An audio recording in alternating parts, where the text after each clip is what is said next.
ज्यादा तो आयन हो नहीं सकते क्योंकि वो कंप्लीटली डिसोशिएट कर चुके हैं स्ट्रॉन्ग इलेक्ट्रोलाइट। दूसरी तरफ जो आपके पास ये वीक इलेक्ट्रोलाइट है, ये वो है जो पार्शियली डिसोशिएट करके होते हैं, कंप्लीटली तो ये डिसोशिएट नहीं करे होते, पार्शियली डिसोसिएशन होता है इनका। अगर इनका पार्शियल डिसोसिएशन है तो इसका मतलब यहाँ पे नंबर ऑफ आयन कम है। अगर नंबर ऑफ आयन कम है तो इनकी मोलर कंडक्टेंस कम है, लेस है कंडक्टेंस इनकी। मैं ये बताना चाहता हूँ वीक इलेक्ट्रोलाइट के लिए अल्फा की वैल्यू K/√c के बराबर है, ऐसे मैं लिख रहा हूँ इसको।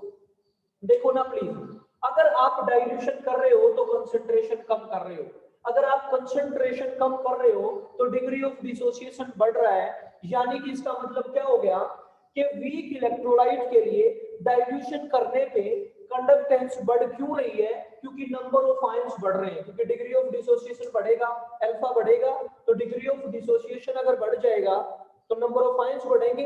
और अगर नंबर ऑफ आयन बढ़ रहे हैं, एक चीज तो इसमें क्या होगी कि नंबर ऑफ आयंस इंक्रीज कर रहे हैं, नंबर ऑफ आयंस इंक्रीज कर रहे हैं। और दूसरा क्या हो रहा है इसमें, स्पीड ऑफ आयंस भी बढ़ रही है, स्पीड ऑफ आयंस इंक्रीज कर रही है। ये कैसे इंक्रीज कर रही है भाई, क्योंकि आप डाइल्यूशन कर रहे हो, क्योंकि आप डाइल्यूशन कर रहे हो, उस डाइल्यूशन की वजह से स्पीड ऑफ आयंस जो है वो इंक्रीज कर रही है, बढ़ रही है। क्योंकि डाइल्यूशन करने का मतलब क्या है, आप उसमें सॉल्वेंट ऐड कर रहे हो, सॉल्वेंट ऐड करने से क्या हो रहा है, उसके जो सोल्यूट के इंटरेक्शन है वो कम होते जा रहे हैं। अगर वो सोल्यूट के इंटरेक्शन कम हो जाएंगे तो स्पीड ऑफ आयंस भी बढ़ जाएगी, क्योंकि वो इंडिपेंडेंट माइग्रेशन की तरफ मूव कर रहे हैं। लेकिन स्ट्रॉन्ग इलेक्ट्रोलाइट के केस में सिचुएशन कुछ और है। In case of strong electrolyte situation क्या है कि आपके पास नंबर ऑफ आयंस तो ऑलरेडी मैक्सिमम है, उससे ज्यादा तो आपको मिल ही नहीं सकते, लेकिन स्पीड ऑफ आयंस तो बढ़ेगी ना पक्का, स्पीड ऑफ आयंस तो भाई ऑफ कोर्स बढ़ेगी। क्यों बढ़ेगी स्पीड ऑफ आयन, क्योंकि आप उसके अंदर सॉल्वेंट ऐड कर रहे हो। अगर आप उसमें सॉल्वेंट ऐड कर दोगे तो सिचुएशन क्लियर है, उनके सोल्यूट के इंटरेक्शंस कम हो जाएंगे, और अगर सोल्यूट के इंटरेक्शन कम होंगे तो वो इंडिपेंडेंट माइग्रेशन की तरफ चले जाएंगे। अब मेरी बात ध्यान से सुनना, मैं क्या कहना चाहता हूं, ये बात बिल्कुल सच है कि स्ट्रॉन्ग इलेक्ट्रोलाइट की कंडक्टेंस हमेशा वीक इलेक्ट्रोलाइट से ऊपर ही लाई कर रही है, ये हम ग्राफिकली देख पा रहे हैं।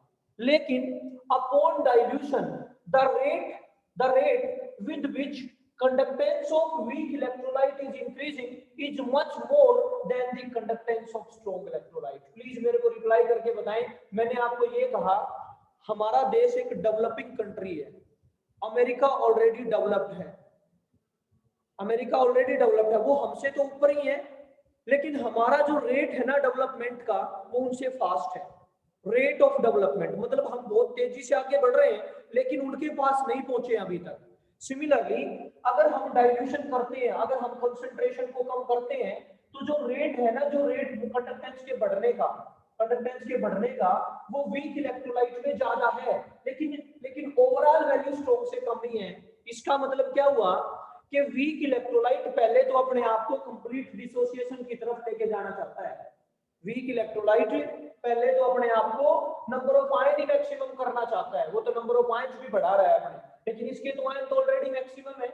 मेरे को रिप्लाई करके बताएंगे क्या आपको ये बात समझ आई कि मैंने ये कतई नहीं कहा कि वीक इलेक्ट्रोलाइट स्ट्रॉन्ग पे डोमिनेट कर रहा है ना, मैंने ये कहा rate of increase in the conductance of weak electrolyte that is much more than that of strong electrolyte, because in case of weak electrolyte both the factors they are increasing, and in a strong electrolyte number of ions are already maximum, उससे ज्यादा हो ही नहीं सकते क्योंकि वो completely dissociated है। लेकिन speed of ions तो इस केस में है वो बढ़ रही है।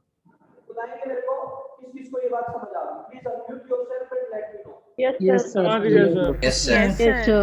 Yes, sir. मैं वर्षा, सौरभ, जीविका, अंकित, सोनिया,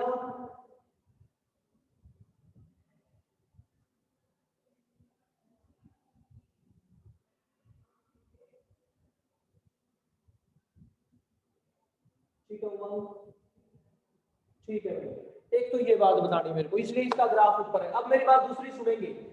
अब मैं आपको ये और बता दूं, उसके बाद कोलाज पे आ जाएंगे और भी आसान हो जाएगा मेरे लिए। मैं ये और बता दूं, जाते जाते देखो ना मैंने ग्राफ लिख दिया है, तो इसके बारे में सब कुछ ही खत्म कर दूं मैं।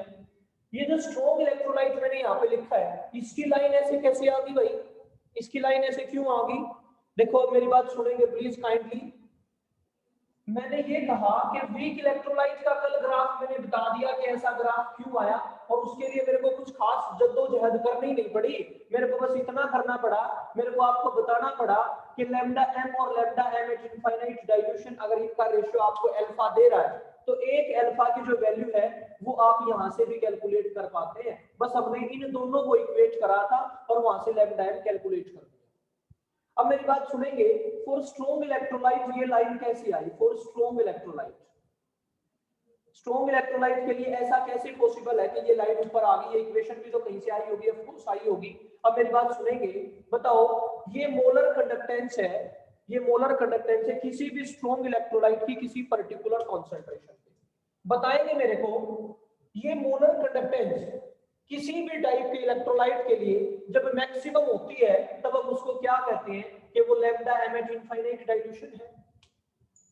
पर मेरे को एक बात बताएं, क्या स्ट्रॉन्ग इलेक्ट्रोलाइट जब 100% डिसोसिएट कर जाएगा तो उसमें नंबर ऑफ आयन मैक्सिमम होंगे? तो हमारे हिसाब से उसकी तो जो मोलर कंडक्टेंस है किसी पर्टिकुलर कॉन्सेंट्रेशन पे वो इनफाइनाइट डाइल्यूशन के बराबर ही होनी चाहिए, क्योंकि वो तो 100% डिसोसिएट करते हैं, उनमें तो नंबर ऑफ आयन मैक्सिमम होते हैं।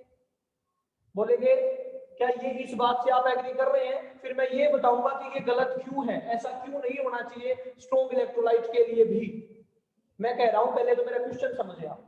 मैं कह रहा हूं कि कोई स्ट्रॉन्ग इलेक्ट्रोलाइट है जब नंबर ऑफ, दो चीजें आपको रखनी है ध्यान, नंबर ऑफ आयन और स्पीड ऑफ आयन।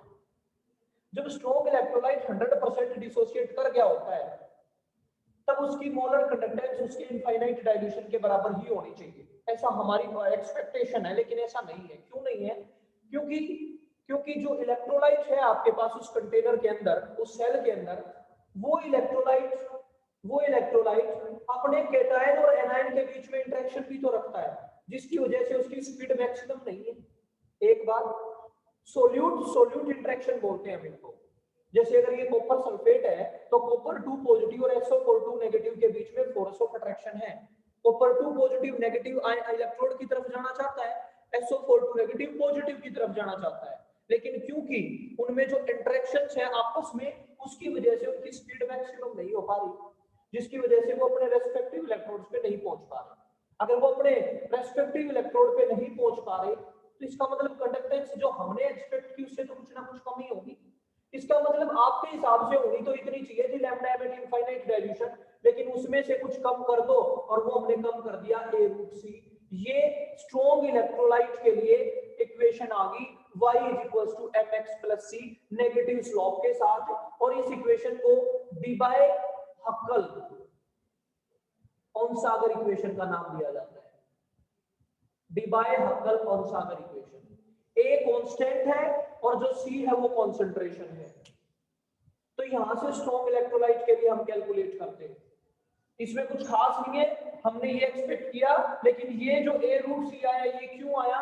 क्योंकि वहां पे सोल्यूट में इंटरेक्शन है और सोल्यूट के अलावा वहां पे मैंने लिखा सोल्यूट और सोल्यूट सॉल्वेंट। इन इंटरेक्शंस की वजह से ये कुछ कम हो गया, जो हमने एक्सपेक्ट किया उससे पहले कुछ कम आया।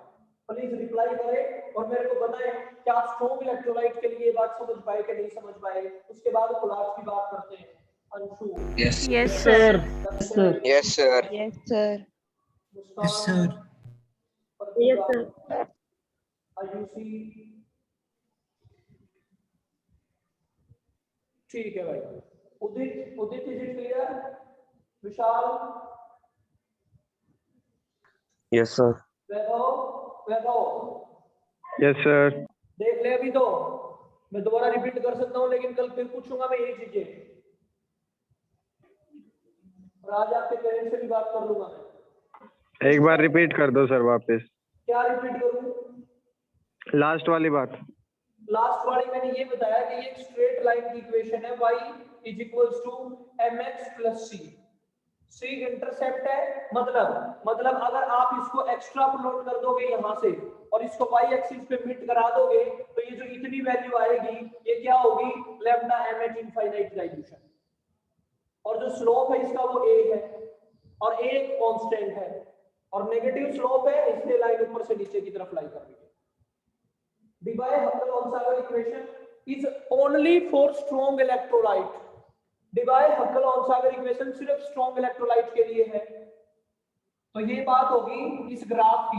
अब देख लेते हैं कि कैसे अब कल ये बोल रहे थे कि आप एक्स्ट्रा प्लॉट करके वीक इलेक्ट्रोलाइट को नहीं कैलकुलेट कर पाते तो आपके पास जो खोलार्स लॉ है वो क्या करता है।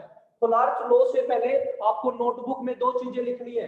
सबसे पहले आप क्या लिखेंगे, concept of infinite dilution,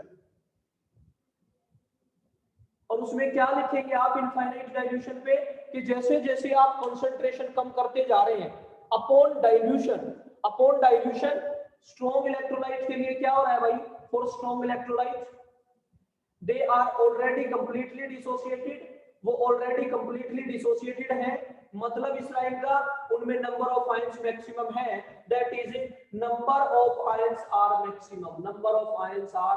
maximum, उनमें नंबर ऑफ आयन मैक्सिमम है क्योंकि वो कंप्लीटली डिसोसिएट कर चुके हैं।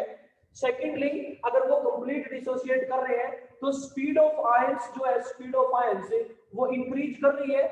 स्पीड ऑफ आयन इंक्रीज क्यों कर रही है बताएगा कोई, रीजन बीइंग क्योंकि सोल्यूट इंटरेक्शन कम हो रहे हैं, सोल्यूट इंटरेक्शंस की जो फोर्स ऑफ अट्रैक्शन है वो कम हो रही है क्योंकि वो दूर जाते जा रहे हैं क्योंकि आप उसमें सॉल्वेंट ऐड कर रहे हैं। ये लिखेंगे आप कॉन्सेप्ट ऑफ डाइल्यूशन में फॉर स्ट्रॉन्ग इलेक्ट्रोलाइट, ये चीजें हो रही है। वीक इलेक्ट्रोलाइट के लिए क्या हो रहा है भाई, वीक इलेक्ट्रोलाइट के लिए number 1 degree of dissociation increase कर रहा है, अल्फा उनका इंक्रीज करता जा रहा है, दूसरा अल्फा इंक्रीज करने का मतलब क्या है, नंबर ऑफ आयंस इंक्रीज कर रहे हैं उस केस में, और दूसरा क्योंकि आप उसमें वॉल्यूम को इंक्रीज कर रहे हैं, वॉल्यूम को इंक्रीज करने का मतलब क्या है, वॉल्यूम को इंक्रीज करने का मतलब है सोल्यूट को दूर कर रहे हो आप, यानी कि उनमें सोल्यूट के इंटरेक्शन भी कम होते जा रहे हैं, इसका मतलब आप ये लिख देंगे। यानी कि concept of dilution, concept of infinite dilution में बताएंगे upon dilution conductance increases, upon dilution molar conductance increases. हम ये मोलर कंडक्टेंस के लिए कर रहे हैं, तभी हमने लैम्डा एम का ग्राफ प्लॉट किया था। अब बात करते हैं खोलार्स लॉ की। खोलार्स ने हमें सिखाया कि कैसे आप weak electrolyte खोलार्स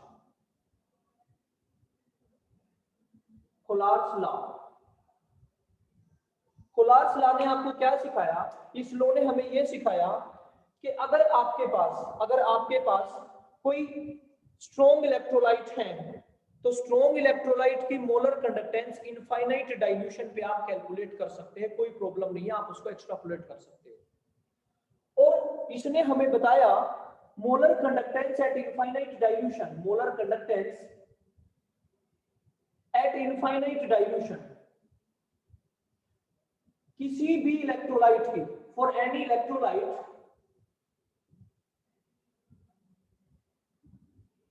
is equal to the sum of conductance at infinite dilution of individual ion। जितने भी आपके पास आयन है ना उस इलेक्ट्रोलाइट में जितने भी आयन हैं, अगर आप उनकी आयंस की कंडक्टेंस को ऐड कर दो तो आपको उसकी मोलर कंडक्टेंस मिल जाएगी। फॉर एग्जांपल मान लीजिए मेरे पास है ये लैम्डा एम मोलर कंडक्टेंस है, ब्रैकेट में मैंने लिखा है NaCl के लिए, और मैं बात कर रहा हूं इनफाइनाइट डाइल्यूशन पे। और अगर आप इनफाइनाइट डाइल्यूशन पे बात कर रहे हैं ना तो फिर स्ट्रॉन्ग में और वीक में कोई फर्क बचता ही नहीं है, क्योंकि इनफाइनाइट डाइल्यूशन पे जब वीक ही स्ट्रॉन्ग हो गए तो फिर स्ट्रॉन्ग और वीक का डिफरेंशिएशन कहां रहा, कहीं भी नहीं। सो एक लाइन में मैं कहूं at infinite dilution there is nothing like strong and weak because all electrolytes they behave like strong electrolyte, strong में और weak में कुछ फर्क बचता ही नहीं है। सो इसके अकॉर्डिंग किसी भी इलेक्ट्रोलाइट के लिए मोलर कंडक्टेंस इनफाइनाइट डाइल्यूशन पे उससे मिलने वाले आयंस की मोलर कंडक्टेंस का सम होती है। मैंने यही लिखा है lambda for NaCl Na positive plus Cl negative. Of course इसकी कुछ वैल्यू भी होगी इस कंडक्टेंस की, इस NaCl के लिए मोलर कंडक्टेंस की कुछ ना कुछ तो वैल्यू होगी। सपोज कर लो वो वैल्यू x है, x ohm inverse centimetre square पर मोल। ये मैंने यूनिट लिखी है प्लीज इसकी, जो मैंने ब्रैकेट के अंदर एनक्लोज कर दी, स्क्वायर के अंदर एनक्लोज कर दी। ओम इनवर्स सेंटीमीटर स्क्वायर पर मोल वैल्यू x है, ऐसे कुछ वैल्यू दे रखी होगी आपको। सेकेंडली मान लीजिए मैं यहाँ पे बात कर रहा हूँ molar conductance eight infinite dilution for BaCl2, तो आप इसको कैसे लिखेंगे, lambda m at infinite dilution barium 2 positive plus का कितने क्लोरीन है आपके पास, यहाँ पे 2 क्लोरीन है, तो यहाँ पे लिखेंगे twice of lambda m of infinite dilution Cl negative. अब मैं बता दूं बच्चे क्या गलती करते हैं, इस Cl को 2 लिखना गलत भूल जाते हैं, मतलब इसको मिस कर जाते हैं। इनफाइनाइट डाइल्यूशन पे जब भी फ्लार्स लॉ से आप मोलर कंडक्टेंस की बात करते हो तो ये 2 कहां से आया, ये आप उसको ब्रेक करके देख ले प्लीज। जैसे मैं यहाँ पे लिख रहा हूँ, अगर मेरे पास है BaCl2 तो वो कैसे ब्रेक करता है, Ba2 पॉजिटिव प्लस का 2Cl नेगेटिव, क्रॉस मल्टीप्लाई कर दिया आप उसको, तब आपको पता रहेगा कि यहाँ पे 2 लिखना है कि नहीं लिखना है। इसका खेल है यहाँ पे बहुत जरूरी। सपोज करो इसके लिए कुछ भी वैल्यू दे रखी है आपको उसकी वैल्यू दे रखी है, मान लीजिए y ohm inverse centimetre square पर मोल, y ohm inverse centimetre square पर मोल। ये जो मोलर कंडक्टेंस है ना इनफाइनाइट डाइल्यूशन पे, इनके लिए कुछ भी वैल्यू दे रखी है आपको। मैंने सबसे पहले आपको इनकी रिप्रेजेंटेशन सिखाई है कि इनको ऐसे लिखा होगा। बुक में इस इनफाइनाइट की जगह कई जगह ऐसे नोट भी लिखा हो सकता है, ऐसे नोट लिखा हो सकता है ऐसे करके, molar conductance eight infinite dilution, तो आप उसको देख के घबराए नहीं, कोई प्रॉब्लम नहीं है, वो भी इनफाइनाइट डाइल्यूशन पे ही है। सेकेंडली अब मैंने ये x और y लिखे, मैं ये क्यों दिखाना चाहता हूँ आपको, मैं आपको ये बताना चाहता हूँ, अगर मान लो आप इस इक्वेशन नंबर फर्स्ट को, इस NaCl वाले इक्वेशन को आपको कहीं पे गलती से 2 से मल्टीप्लाई करना पड़ जाए, तब आप बच्चे क्या गलती करते हैं, इस x को मल्टीप्लाई नहीं करते, इस x को भी मल्टीप्लाई करना है प्लीज। मतलब अगर मेरे को ऐसे लिखना पड़ जाए twice of lambda m at infinite dilution is equals to, तो मैं सारे को जब 2 से मल्टीप्लाई करूंगा तो मेरे पास इक्वेशन कुछ ऐसी आएगी, plus twice of lambda m, ये नेगेटिव है इनफाइनाइट के लिए, एनायन के लिए, is equals to 2x। Please इसको ना भूल जाए आप, इसको ना भूल जाए आप। देखो इसको तुम ऐसे समझ सकते हो, प्लीज इसको तुम ऐसे समझ सकते हो, जब 9th और 10th क्लास में आपको इस टाइप के क्वेश्चन नहीं सोल्व करने पड़ते थे, x plus y is equals to 4, 2x plus का 3y इज इक्वल्स टू 7, तो आप इक्वेशन को मल्टीप्लाई करते थे किसी एक इक्वेशन को इक्वेट करने के लिए। जब इक्वेशन को मल्टीप्लाई करते थे तो ये इक्वल में जो था उसको भी मल्टीप्लाई करते थे, वही यहाँ पे करना है, वही यहाँ पे करना है। तो जो भी वैल्यू होगी उनकी आप उससे काइंडली उसको मल्टीप्लाई कर देंगे। अब एक क्वेश्चन करवा के दिखा रहा हूँ कैसे मल्टीप्लाई करने का काम किया जाता है। एक बार मेरे को ये बताइए आप, क्या आपको ये बात समझ आई है कि नहीं समझ आई जो मैंने अभी बताई? Yes, sir. Yes, sir. Yes, sir. Yes, sir. Yes, sir. Yes, sir. Yes, sir.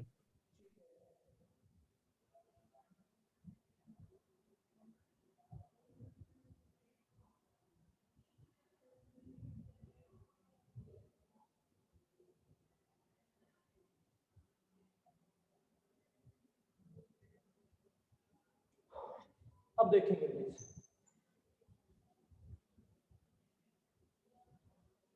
इसमें कुछ खास नहीं करना आपको। अगर आपको इक्वेशन सॉल्व करनी आती है ना, मल्टीप्लाई डिवाइड करके दो इक्वेशंस बनानी आती है, तो बहुत आसान रहेगा आपके लिए।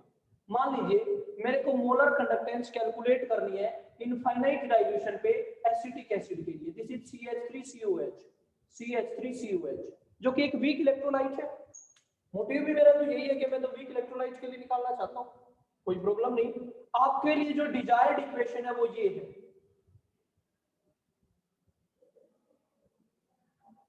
मैंने कुछ नहीं किया, इसको आयनिक फॉर्म में लिख दिया, एसिटेट आयन और H पॉजिटिव आयन। इसके लिए आपको फाइंड आउट करना है कि इनफाइनाइट डाइल्यूशन पे मोलर कंडक्टेंस क्या होगा, क्योंकि वैसे तो मैं कैलकुलेट कर ही नहीं पाता।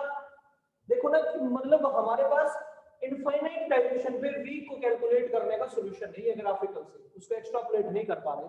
इसके लिए आपको डाटा क्या गिवन होगा, देखो इसके लिए सपोज करो आपको डाटा दे रखा है इनफाइनाइट डाइल्यूशन पे, आपको दे रखा है CO नेगेटिव Na पॉजिटिव। ये मैंने क्या लिखा, ये मैंने लिखा सोडियम एसीटेट। 10वीं क्लास में पढ़ा था आपने, एसिटिक एसिड की रिएक्शन NaOH के साथ, किसी वीक एसिड की रिएक्शन स्ट्रॉन्ग बेस के साथ, तो साल्ट और वाटर की फॉर्मेशन होती है, तो ये साल्ट लिखा है मैंने। सपोज करो इसके लिए वैल्यू दे रखी है x ohm inverse centimetre square पर मोल। ये एक इक्वेशन आपको दे रखी है। यहां से आपको क्या मिल जाएगा, यहां से आपको मिल जाएगा एसीटेट आयन। दूसरा आपको दे रखा है, सपोज करो HCl के लिए वैल्यू दे रखी है y ohm inverse centimetre square पर मोल। इनफाइनाइट डाइल्यूशन पे आपको HCl की मोलर कंडक्टेंस भी दे रखी है y। ये आपके पास है इक्वेशन नंबर 2।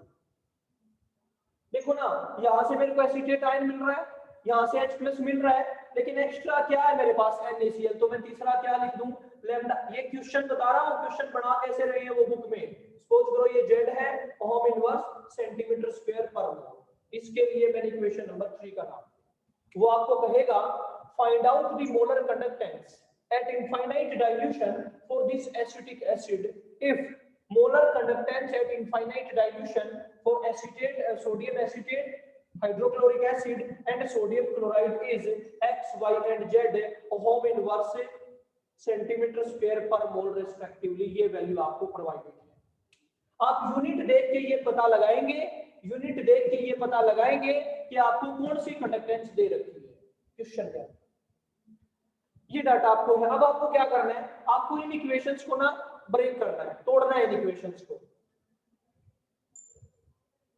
हाँ बिल्कुल बिल्कुल कोमल करेक्ट बोल रहे हो। जब आप इस इक्वेशन को ब्रेक कर देंगे तो आपको क्या मिलेगा, जस्ट हैव अ लुक। आपको मिल जाएगा यहाँ से एसीटेट आयन और Na पॉजिटिव आयन, यहाँ पे मैं इसको ब्रेक करके दिखा रहा हूँ। लैम्डा m एट इनफाइनाइट, यहाँ से मिल गया CH3CO नेगेटिव प्लस का लैम्डा m एट इनफाइनाइट, और मेरे पास मिल गया Na पॉजिटिव वैल्यू है x के बराबर। यहां से मेरे को क्या मिल गया, lambda m at infinite H positive plus lambda m at infinite Cl negative y के बराबर है। और यहां से मुझे मिल गया lambda m at infinite Na positive plus का lambda m at infinite Cl negative Z के बराबर है। इन तीन इक्वेशन की हेल्प से आपने ये इक्वेशन बनानी है। जब आप इस इक्वेशन को बनाएंगे तो ध्यान से देख लें, आप इन दोनों को ऐड कर दें क्योंकि यही तो चाहिए आपको। और जब इन दोनों को ऐड करेंगे तो यहां से आपको क्या मिल जाएगा NaCl, ये इक्वेशन माइनस कर दें। सो 1 और 2 को ऐड कर दें, एडिंग 1 एंड 2, ऐड 1 एंड 2, और इसमें से माइनस कर दें इक्वेशन नंबर 3। तब आपको क्या मिल गया, x प्लस का y माइनस का z।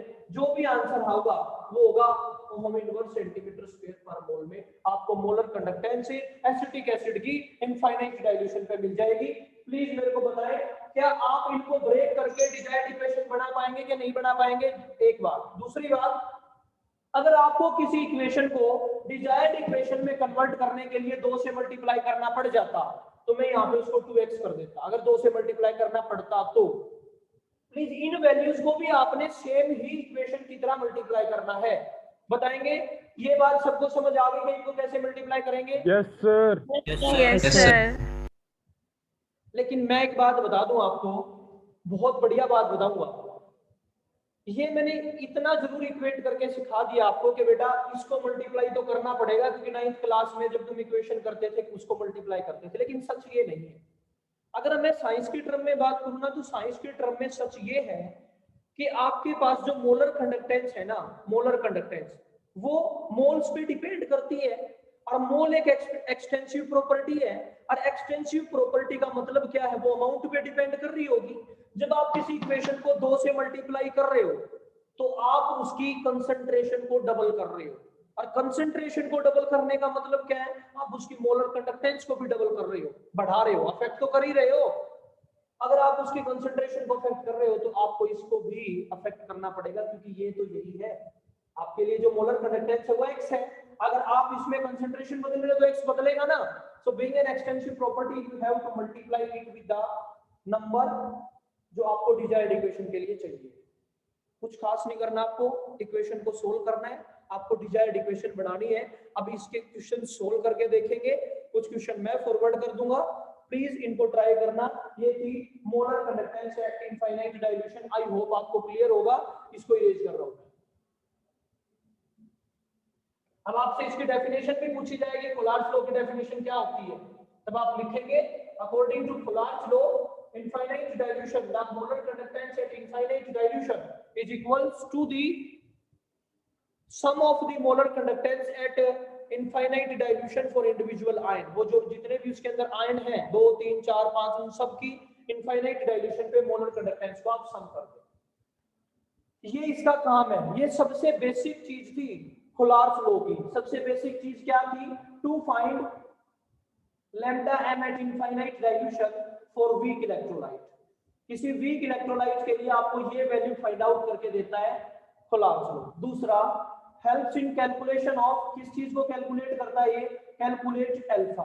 डिग्री ऑफ डिसोसिएशन हम यहीं से कैलकुलेट कर पाते हैं क्योंकि लैम्डा hc और lambda m at infinite dilution की वैल्यू हमें पता होती है।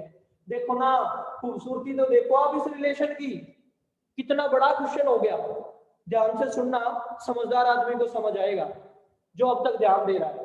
ये जो ऊपर वाला न्यूमरेटर है ना, इसको हम ऐसे कैलकुलेट कर सकते हैं, lambda m at concentration c is equals to 1000 into kappa upon molarity। यहां से कैलकुलेट कर सकते हैं।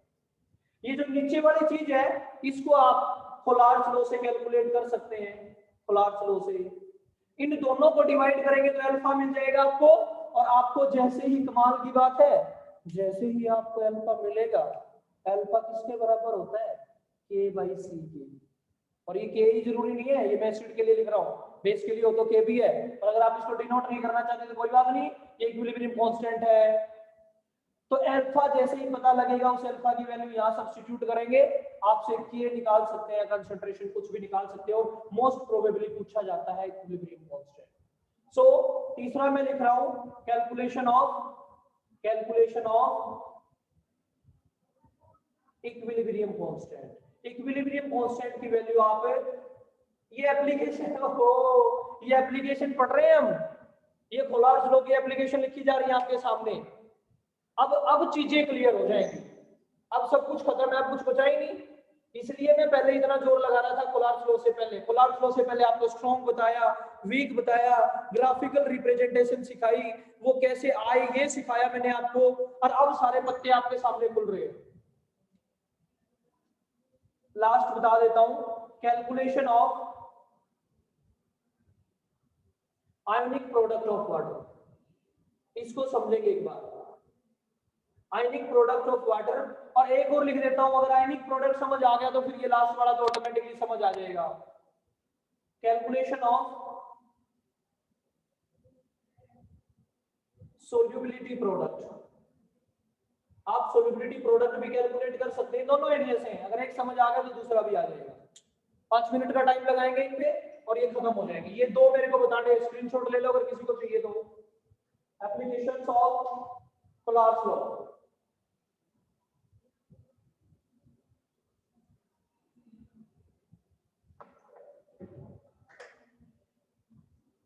देख ले, पहले तो ना मेरे को इसी चीज पे बहुत जोर लगाना पड़ेगा कि आपको आयनिक प्रोडक्ट का मतलब समझ आ जाए। आयनिक प्रोडक्ट का ऑफ वाटर का मीनिंग क्या है भाई? आयनिक प्रोडक्ट ऑफ वाटर का मतलब है कि H पॉजिटिव की कंसंट्रेशन और OH नेगेटिव की कंसंट्रेशन का मल्टीप्लिकेशन आयनिक प्रोडक्ट है। मतलब वाटर से आपको H पॉजिटिव और OH नेगेटिव जो आयन मिलते हैं, उन आयन की कंसंट्रेशन का मल्टीप्लिकेशन ही आयनिक प्रोडक्ट है। अब मेरी बात सुनेंगे, बहुत गौर से सुनेंगे प्लीज। देखो, जो वीक इलेक्ट्रोलाइट है, वीक इलेक्ट्रोलाइट का अगर आप डाइल्यूशन ना करें तो वो 100% डिसोसिएट नहीं होंगे, क्योंकि डाइल्यूशन करने से ही उनका अल्फा बढ़ता है, तभी वो 100% डिसोसिएशन की तरफ चले जाते हैं। अगर हम उनका डाइल्यूशन ना करें तो एक चीज तो श्योर है कि वो 100% डिसोसिएट नहीं हुए होंगे।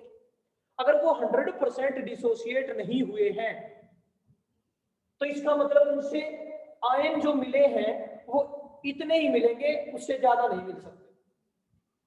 बताएंगे मेरे को, क्या ये बात आपको समझ आई है? Anshu, Umang, Lakshya, Kirti, Divyansh? Yes sir. Yes sir. मतलब मैं ये कहना चाहता हूँ, ये जो वाटर है ना, जब इसमें इक्विलिब्रियम आता है तो इससे मिलने वाले H पॉजिटिव की कंसंट्रेशन इतनी होती है और OH नेगेटिव की कंसंट्रेशन इतनी होती है, इससे ज्यादा नहीं मिलेगी। अगर आप टेम्परेचर को अफेक्ट ना करें और अगर आप इसकी कंसंट्रेशन को ना छेड़ें, इतनी मिलेगी और ये मैक्सिमम है।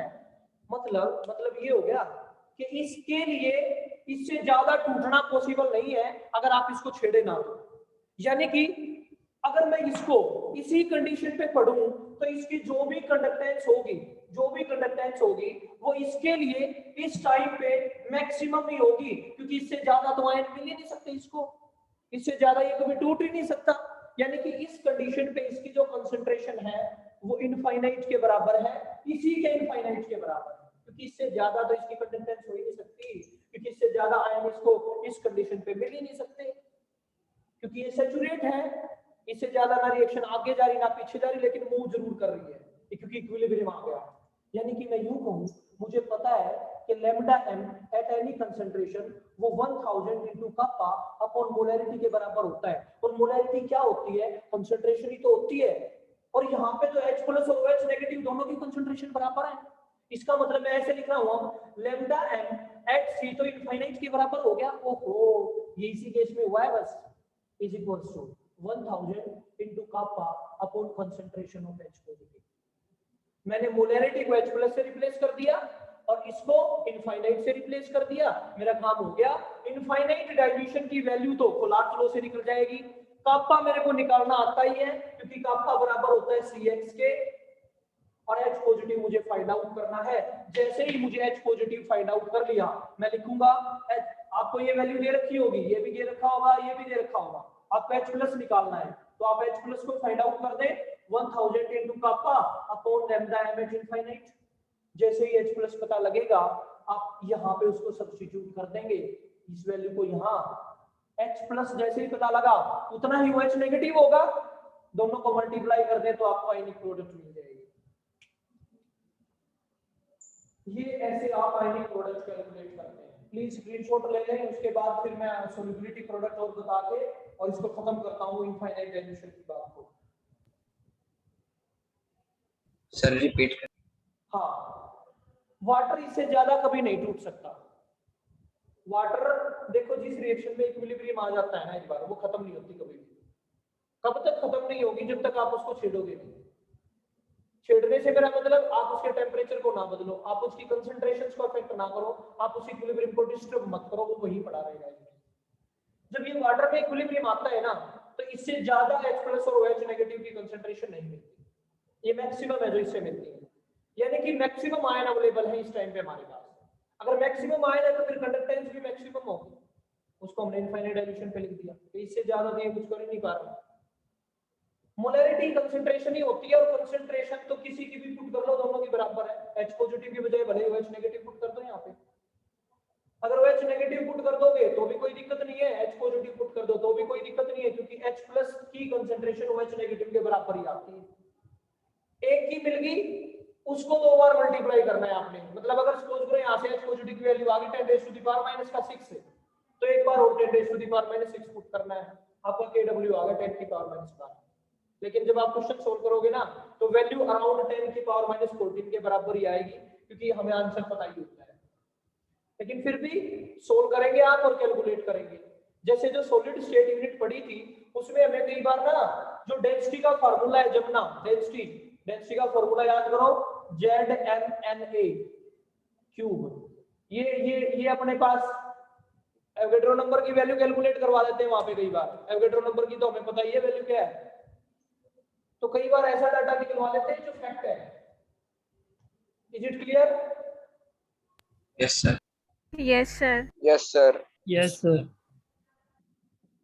अब आखिरी बात पे बचे सोल्युबिलिटी प्रोडक्ट पे, और वो भी इसकी सिस्टम ही है, दोनों में एक जैसा ही नाता है। सोल्युबिलिटी प्रोडक्ट का पहले मतलब समझेंगे। सोल्युबिलिटी प्रोडक्ट का मतलब क्या है कि मान लीजिए आपके पास कोई पार्शियली सोल्यूबल साल्ट है, कोई पार्शियली सोल्यूबल साल्ट है। सपोज करो आपके पास एक साल्ट है AX/BY। पार्शियली सोल्यूबल का मतलब क्या है? आप जब इसको सॉल्वेंट में डिसॉल्व कर रहे हो तो ये पूरा नहीं घुल रहा। पूरा क्यों नहीं घुल रहा भाई? कंप्लीट क्यों नहीं डिसॉल्व हो रहा? कंप्लीट ना डिसॉल्व होने का रीजन है कि उसमें इक्विलिब्रियम आ गया। अगर उसमें इक्विलिब्रियम आ गया तो उसमें इक्विलिब्रियम ऐसे आएगा XaY positive plus YbX negative, इसमें इक्विलिब्रियम आ गया। और जब किसी में भी इक्विलिब्रियम आ गया जैसे अभी वाटर के लिए इक्विलिब्रियम आया था, जब इसमें इक्विलिब्रियम आ गया तो इससे मिलने वाले आयन की कंसंट्रेशन मैक्सिमम होगी, इससे ज्यादा आयन इसको मिल ही नहीं पाएंगे, इक्विलिब्रियम आ गया इसमें।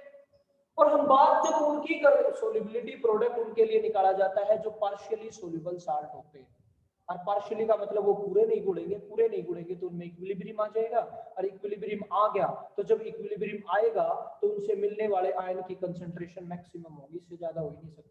इसका मतलब यहाँ पे भी मैं ये लिख दूं कि lambda m at infinite is equals to 1000 into kappa upon एक आयन की कंसंट्रेशन।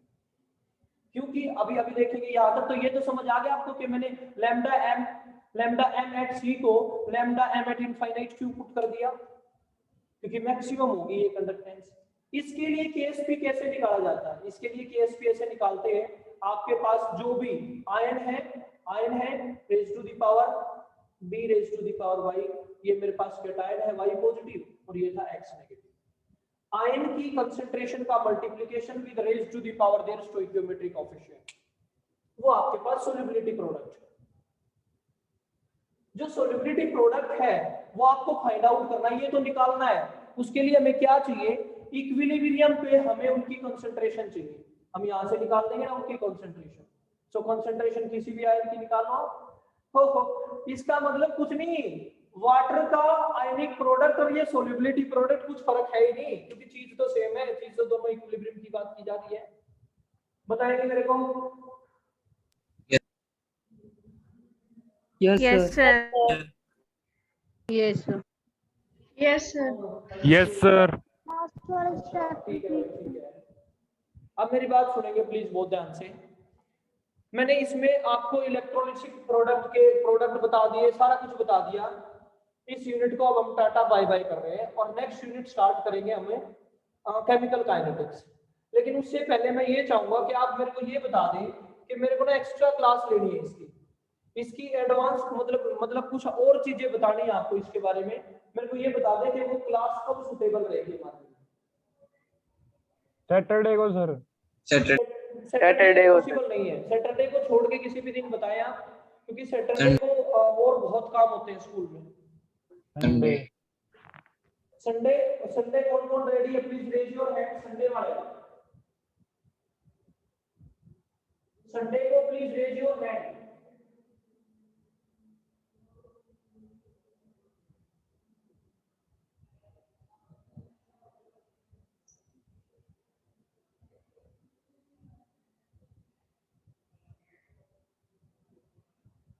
तो मेरी बात सुनेंगे, संडे को भी क्लास हम नहीं ले पाएंगे क्योंकि 50% है। अब मैं बता रहा हूं हम क्लास थर्सडे फ्राइडे कल ही लेंगे। बोलो sir. Yes, sir. Yes sir. Yes. Yes, sir. अच्छा एक बात और सुन लो, फिर मैं श्योर भी नहीं कह रहा क्योंकि मैं बता दूं आपको, एक बार मेरे को पहले मैं परमिशन ले लेता हूँ कि कल क्लास ले सकते हैं कि नहीं ले सकते। क्योंकि रीजन है, क्योंकि आप देखो मेरे को इसलिए भी शायद ये अच्छा नहीं लग रहा, 1:10 तक आप कैमरे के सामने बैठे रहोगे और फिर 1:10 के बाद मैं 2 बजे या 3 बजे कब क्लास लूंगा। So I will try my best कि सैटरडे को ही हो जाए क्योंकि और कोई क्लास नहीं होती है उस दिन, ठीक है ना? Okay sir. लेते हैं आप। हाँ मैं आपको ये इसी वीक में क्लास और पक्का लेने की सोच रहा हूँ। तो चलो ठीक है, अभी के लिए